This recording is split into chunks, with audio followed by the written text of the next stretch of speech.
Hello my beauties! Years ago or something like that, when I went back to China, I actually got my ears like picked by one of those like people that professionally pick your ears. So I think what happened was that when they picked it, they accidentally picked a scab or something, I don't know. But when I came back from China, I remember having like the swimmer's ear, and so it was kind of like infected for a long time, and then it started having pus and blood and all that stuff. Anyways, long story short, I did go see a doctor. He had told me that I've developed or created a hole in my eardrum. I kind of have really bad hearing on one side of my ear.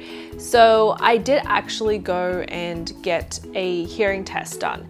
And during a hearing test is when you put this headphone over your ears and they play a series of sounds and like sound waves and different things, and then you just basically tell them what you can or what you can't hear.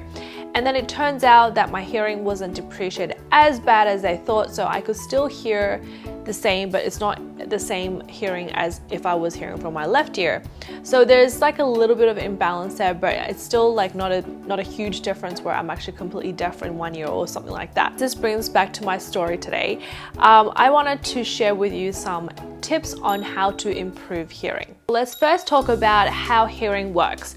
Basically, in our ears, we have these tiny little hair cells that pick up sound waves almost as much, and then they kind of transfer into like these signals that our brain interprets as sounds. When they do get damaged or die, they are irreplaceable. And hence, when you have healthy and good hair cells in your ears, your hearing is fine. But as you age and as I guess pollution and damage and things like that, and there's also like, you know, diseases and genetics and things like that can cause some permanent damage to those tiny little hair cells. In other cases like me, where you have a hole in your eardrum, you can also have effect on how well you can hear. The common causes for impaired hearing is either family conditions, smoking also causes bad hearing, as well as your diet, at the same time as repeated loud noises that can damage the hair cells. The loss of hearing actually occurs over time, and there's really not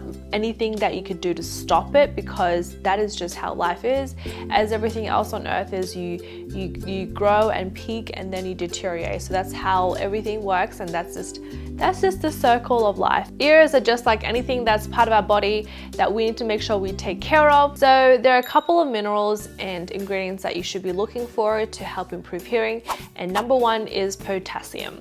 Potassium, as you know, you find in fruits such as bananas, potatoes, spinach, lima beans, tomatoes, raisins, apricots, melons, oranges, yogurt, and low-fat milk. Potassium is responsible for regulating the amount of fluid in your blood and body tissue.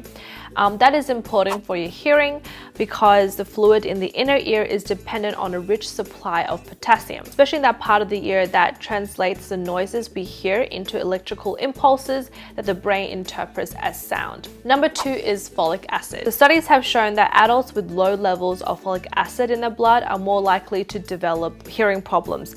And some studies also show that folic acid supplements may reduce hearing loss. So not only is it just helping your body to produce more cells for your brain, for your body, for blood, it also helps to stimulate that blood circulation as well. So obviously we should know this by now, that any blood circulation to any area is good and healthy. So if you're having blood circulation go to your ears, to your head, then the hairs there will grow nice and healthy as well. Folic acid rich foods are like breakfast cereal, spinach, broccoli, asparagus. Having these foods for breakfast is very important, because when you skip breakfast, you actually cause your body to not absorb the other foods that you eat later on in the day as well. Number three is magnesium. Researchers have shown that people who have been treated with magnesium are less prone to noise-related hearing damage. It also shows that when you don't have magnesium, the blood vessels around the inner ear seems to be shrinking, and therefore there's not enough oxygen in those areas, which are very crucial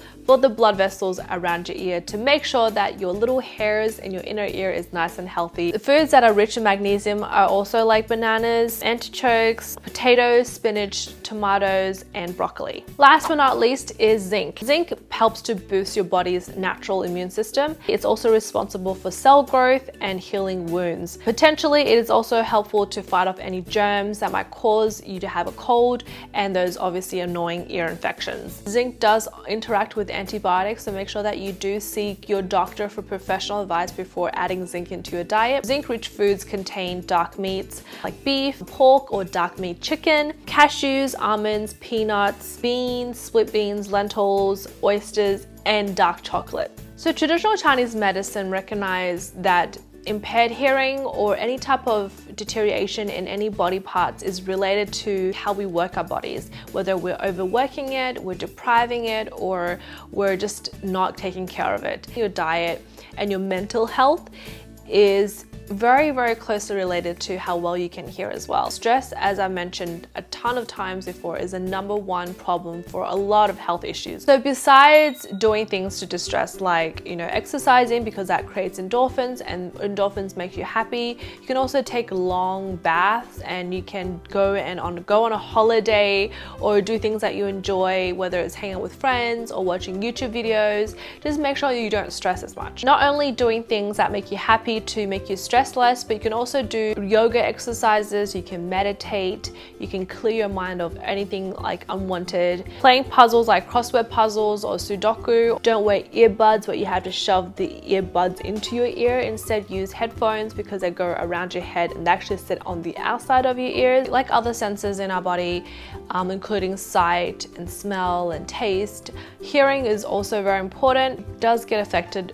by the quality of your sleep or the amount of sleep. So make sure you have a good night rest. Some of the exercises that you can do to basically improve your hearing is if you sit in an area and just close your eyes and be centered and focused and just focus on one sound, whether it's like the birds chirping or like your neighbors yelling, I don't know, or whether it's just like the sound of the wind. Whatever it is, just focus on that one particular sound and you just single that sound out and everything else should fade into the background.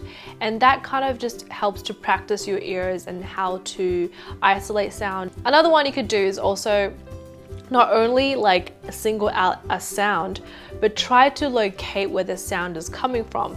So whether it is a bird or a plane, trying to like find that sound, whether it's coming from behind you or from like the left side or the right side, it's coming, you try to locate the actual source of where the sound is coming from. That can also help to improve and exercise your ability to hear better. Last but not least, there are 3 pressure points that help to stimulate blood circulation to the ear, which is, like I said, very important for the tiny little hairs in the inner ear to be nice and healthy. To locate the pressure point, you have to actually open your mouth, and the pressure point is literally just right outside of your ear. We call it the armen, which is like the ear door, and it's just the softest part you can feel.